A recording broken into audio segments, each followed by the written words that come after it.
नमस्कार बच्चों, स्वागत है आप सभी का स्कूल शिक्षा के इस ऑनलाइन लर्निंग प्लेटफॉर्म पर। मैं हूं डॉक्टर प्रतीक सिंह। जैसा कि आप लोग बेटा बहुत दिनों से इंतजार कर रहे थे कि सर इंग्लिश का 30 डेज चैलेंज कब आएगा, हमको वोकैबुलरी में बहुत ज़्यादा दिक्कत हो रही है, बहुत ज़्यादा परेशानी हो रही है। तो बेटा इंग्लिश का 30 डेज चैलेंज मैंने आपसे बोला था कि 1 अप्रैल से चालू हो जाएगा, लेकिन क्योंकि आप देख रहे हो क्लासेस इतनी ज़्यादा चल रही है, मैराथन इतने ज़्यादा चल रहे हैं, तो वो सारे काम को मैं बीच में रोकना नहीं चाहता था। बट 2 अप्रैल से यानी आज से आपका इंग्लिश का 30 डेज चैलेंज जो है ये स्टार्ट हो चुका है।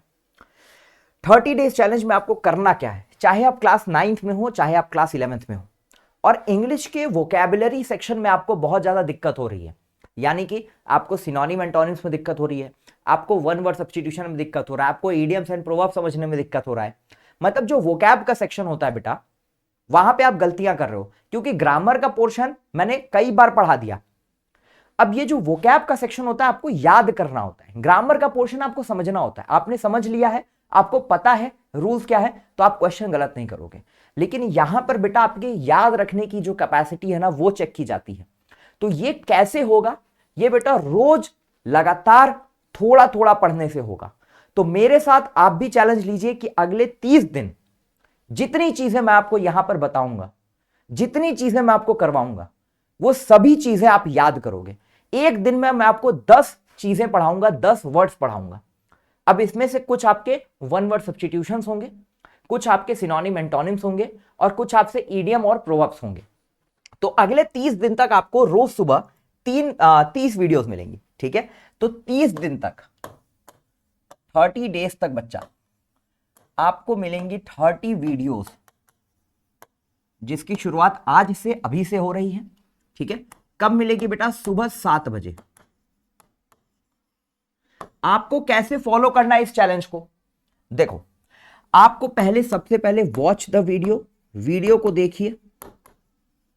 जो वर्ड्स मैं बताऊंगा बेटा, मेक नोट्स, मेक नोट्स। तीसरा, लर्न एंड रिवाइज।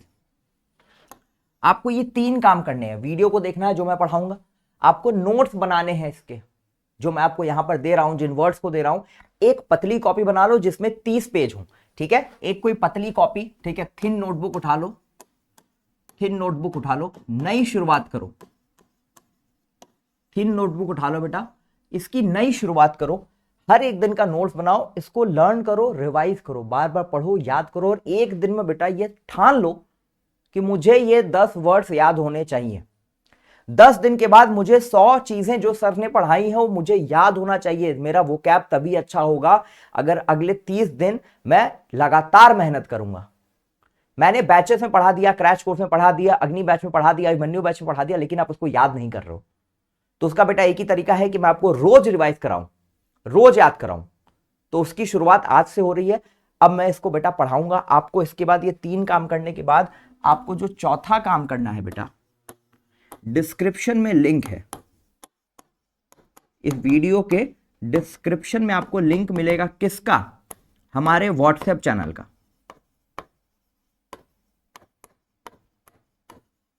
तो हमारे व्हाट्सएप चैनल को ज्वाइन कर लो। यहां पर शाम को 7 बजे, मतलब सुबह 7 बजे वीडियो जाएगी, और शाम को 7 बजे 7 PM, शाम को 7 बजे मैं इसका आपको क्विज कराऊंगा। जो मैंने पढ़ाया है, ये जो मैंने यहां पर आपको 10 क्वेश्चन, मैं आपको 10 चीजें, 10 वर्ड्स पढ़ा रहा हूं, इन्हीं का बेटा आपको मैं क्विज कराऊंगा शाम को रोज 7 बजे। तो आपको व्हाट्सएप चैनल पे क्विज आएगा, क्विज अटेम्प्ट करिए, आंसर करिए, ताकि आपका रिवीजन हो जाए। तो इतनी चीजें मैं कर रहा हूं और अगले 30 दिन तक मैं ये करूंगा। मेरे लिए भी चैलेंज है रेगुलरली वीडियोस बनाना आपके लिए, और आपके लिए भी चैलेंज है रोज इन वीडियोस को देख के पढ़ना, रिवाइज करना। जो भी बच्चे 30 डेज के लिए इसको फॉलो करने वाले हैं, इस वीडियो के कमेंट बॉक्स में डाल देंगे कि यस सर मैं रेडी हूं, ठीक है। मैं आपको बार बार मोटिवेट नहीं करने आऊंगा। जो बच्चा सच में अपने सिलेक्शन के लिए सीरियस होगा वो उसको 30 डेज के लिए फॉलो करेगा। 30 डेज कंप्लीट होने के बाद, याद रखना मेरी बात, 30 दिन कंप्लीट होने के बाद आप अपनी नोटबुक की फोटोज का एक PDF बना के, 30 जो मैंने वर्ड्स पढ़ाए, 30 दिन जो मैंने पढ़ाए, 300 वर्ड्स हो जाएंगे। 30 दिन में आपके 300 वर्ड्स हो जाएंगे, 300 सवाल आपके तैयार हो जाएंगे। आने कितने हैं? 5-6। तो 100% सिलेबस आपका कवर होगा ही होगा। तो बेटा 30 दिन के बाद आप सब अपनी कॉपी का जो आपने नोट्स बनाया है 30 पेज का पीडीएफ हमारा जो व्हाट्सएप नंबर है, ठीक है, आप उस पर भेज देना, मैं देखूंगा। ठीक, तो ये चैलेंज लो मेरे साथ, 30 दिन नोट्स बनाने हैं, याद करना है, और शाम को 7 बजे टेलीग्राम पे व्हाट्सएप चैनल पे लिंक आएगा, क्विज देना है।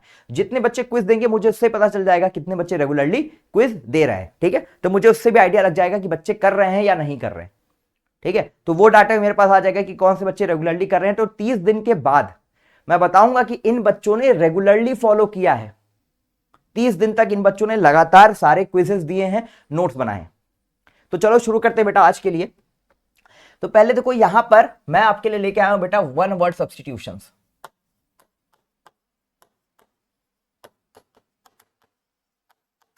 वन वर्ड सब्स्टिट्यूशंस क्या है बेटा? अनेक शब्दों के लिए एक शब्द। अभोर का मतलब क्या होता है? अभोर का मतलब होता है किसी से नफरत करना, घृणा करना। तो अभोर का मतलब होता है टू हेट और डिटेस्ट। डिटेस्ट का मतलब भी बेटा यही होता है। हेट का मतलब भी नफरत होता है, अभोर का मतलब भी होता है, डिटेस्ट का मतलब भी होता है। इसको याद रखना। अभोर का मतलब हेट करना, डिटेस्ट करना मतलब जो आपको पसंद ना हो, ठीक। फिर है बेटा एल्ट्रुइस्ट। एल्ट्रुइस्ट, एल्ट्रुइस्ट उस इंसान को बोलते हैं जो दूसरों की भलाई के लिए काम करे। अ person who works for the welfare of others. A person who works for the welfare of others क्या बोलते हैं उसको? एल्ट्रुइस्ट बोलते हैं। फिर है बेटा एनार्की। एनार्की मतलब एब्सेंस ऑफ गवर्नमेंट, कोई सरकार नहीं है, तो उसको हम बोलते हैं एनार्की। चौथा वर्ड है एनिलिएट। एनिलिएट, ANNIHILAT, टू डिस्ट्रॉय कंप्लीटली, पूरी तरह से ध्वस्त कर देना, नीस्तो नाबूद कर देना। तो 4 वर्ड्स हैं बेटा। सबसे पहला वर्ड देखो, मैं भी नहीं देख रहा हूं, पहला वर्ड मैंने बताया अभोर। अभोर मतलब किसी को हेट करना, डिटेस्ट करना। दूसरा मैंने क्या बताया बेटा? दूसरा मैंने बताया altruist, a person who works for the welfare of others. तीसरा मैंने क्या बताया? तीसरा मैंने बताया एनार्की, एब्सेंस ऑफ गवर्नमेंट। और चौथा मैंने बताया एनिलिएट। एनिलिएट यानी कि टू डिस्ट्रॉय कंप्लीटली, ठीक है। तो ये हो गए हमारे वन वर्ड सब्स्टिट्यूशन। अब आ जाओ बेटा सिनोनिम्स और एंटोनिम्स पे। तो यहां पर वर्ड लिखा हुआ है, उसका मीनिंग लिखा हुआ है हिंदी में, ताकि हिंदी माध्यम वाले बच्चों को भी समझ में आए। उसके सिनोनिम्स ये हैं, ये है बच्चा सिनोनिम्स, और ये है इसके, ये है बच्चा सिनोनिम्स, और ये है एंटोनिम्स, ठीक है। ये है एंटोनिम्स मतलब कि विलोम, और ये है पर्यायवाची। पर्यायवाची अबेट। अबेट का मतलब किसी चीज को घटाना, कम करना, ठीक है। तो डिक्रीज या डिमिनिश। डिमिनिश मतलब भी गायब करना, ठीक है। डिमिनिश मतलब भी गायब करना या कम करते जाना धीरे धीरे।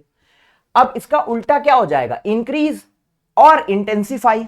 इंक्रीज और इंटेंसिफाई, देखो सिंपल वर्ड्स हैं, ऐसे ही आपके एग्जाम में आएंगे।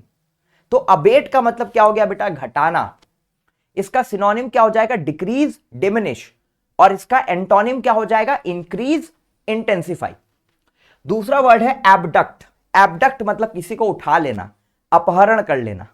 जैसे रावण ने सीता जी को एबडक्ट कर लिया, ठीक है। Sita was abducted by Ravan, ठीक है। तो एबडक्ट का मतलब अपहरण करना। तो किडनैप एक इसका सिनोनिम है, किडनैप। दूसरा है सीज। सीज का मतलब भी कब्जा कर लेना, ठीक है, अपहरण कर लेना, ठीक। SEIZE, seize. इसका उल्टा क्या हो जाएगा? रिलीज, छोड़ देना, मुक्त कर देना या फ्री कर देना, ठीक है। इसके बाद है बेटा अकम्प्लिस या अकम्प्लाइज। अकम्प्लिस या अकम्प्लाइज मतलब जो किसी अपराध में आपका साथ दे, अपराध में जो आपका साथी हो, उसको हम बोलते हैं accomplish. Partner in crime, English में इसको बोलते हैं पार्टनर इन क्राइम। तो ये क्या है? अकम्प्लिश। इंग्लिश में इसी को बेटा क्या होता है? Partner in crime.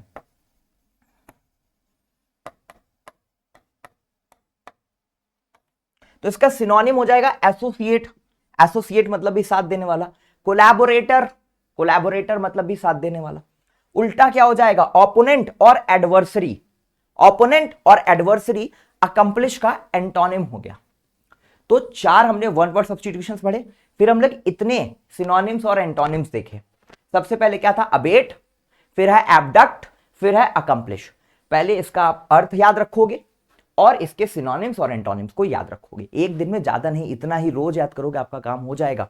ठीक है, ज्यादा से ज्यादा आपको क्या समझना है बेटा, आपको सब अर्थ शब्दों के अर्थ मालूम होने चाहिए। अगर आपको सभी वर्ड्स के अर्थ मालूम है, आप सिनोनिम और एंटोनिम बहुत अच्छे से कर ले जाओगे। तो आने वाले दिनों में मैं आपको 10 ऐसे वर्ड्स भी दूंगा जिनके आपको सिर्फ अर्थ याद रखने हैं। ठीक है, चलो अब यहां पर बेटा है idioms and proverbs. Idioms and proverbs, idioms and proverbs ये क्या चीज है बेटा, ये है आपका ईडियम्स एंड प्रोवर्ब्स। क्या है ये, है बेटा आपका बेसिकली ईडियम्स एंड प्रोवर्ब्स यानी मुहावरे और लोकोक्तियां। देखो, हेस्ट मेक्स वेस्ट। हेस्ट मतलब क्या होता है, जल्दीबाजी। तो जल्दीबाजी में बेटा हमेशा गड़बड़ी होती है। हेस्ट मेक्स वेस्ट, ठीक है, इस मुहावरे का अर्थ यह है, हेस्ट मेक्स वेस्ट, जल्दी का काम शैतान का होता है। ठीक है, तो इसका मतलब यह है कि जब भी जल्दीबाजी होगी कुछ ना कुछ गड़बड़ होगा ही होगा। दूसरा, birds of a feather flock together. अब इसका मतलब बेटा यह है कि एक तरह के सोचने वाले लोग हमेशा एक साथ होते हैं। जिन लोगों की सोच खराब होती है वो एक तरफ रहते हैं, जिन लोगों की सोच अच्छी रहती है वो एक तरफ होते हैं। Like minded people associate with like minded people. एक तरह के लोग जिनका जैसा सोचना होता है, जैसा विचार होता है, वो अपने तरह के लोगों को ही ढूंढते हैं। इस मुहावरे का अर्थ यही है। अच्छा, अगर इसका शाब्दिक अर्थ समझना चाहोगे, इसका लिटरल मीनिंग समझना चाहोगे, तो birds of a feather flock together, जैसे अगर पक्षियों का कोई झुंड जा रहा है, फ्लॉक, फ्लॉक ऑफ बर्ड्स बोलते हैं, flock of birds collective noun है ये, क्या, फ्लॉक ऑफ बर्ड्स, चिड़ियों के लिए बेटा, पक्षियों के लिए कलेक्टिव नाउन है फ्लॉक। तो एक फ्लॉक में मतलब एक झुंड की जितनी चिड़ियां, उन सबके पंख एक साथ ऊपर नीचे करते हैं। तो इस मुहावरे का ये शाब्दिक अर्थ हुआ। अगर हम इसके डीप मीनिंग की बात करेंगे, असली अर्थ की बात करेंगे, भावार्थ की बात करेंगे, तो इसका मतलब यह है कि एक जैसे विचार वाले लोग एक साथ मिलते हैं या एक साथ रहते हैं। चलो आज का आखिरी है, Rome wasn't built in a day. ये मैंने ऑन पर्पस यहां पर रखा है। रोम बेटा जो है, रोम सिटी, ठीक है, रोम में बहुत बड़ी बड़ी इमारतें हैं। कोलेजियम जो है वहां पे लड़ाई होती थी ग्लैडिएटर्स की, हिस्ट्री में तुम लोगों ने पढ़ा होगा। ठीक है, तो रोम जो है बेटा वो एक दिन में नहीं बना था, मतलब कई राजाओं ने राज किया, कई राजाओं ने अलग अलग काम किया, तब जाके रोम जैसा ऐतिहासिक शहर बना, ऐतिहासिक देश बना, ऐसा राज्य बना। मतलब एक दिन मेहनत करने से आपको सक्सेस नहीं मिलेगी, आपको रोज थोड़ा थोड़ा थोड़ा थोड़ा मेहनत करना है, तभी आपको सक्सेस मिलेगी। तो इस मुहावरे का अर्थ यही है। तो वही मैं आपको ही बोलूंगा कि Rome wasn't built in a day. हर एक दिन आपको मेहनत करनी पड़ेगी। अगले 30 दिन आप मेरे साथ जुड़िए और आप देखिए आपके synonym, antonyms, one word substitutions और इडियम्स एंड प्रोवर्ब्स, मतलब जो आपके वोकैब का सेक्शन है आपका, उसका डर खत्म हो जाएगा। 30 दिन इसको फॉलो कर लेना।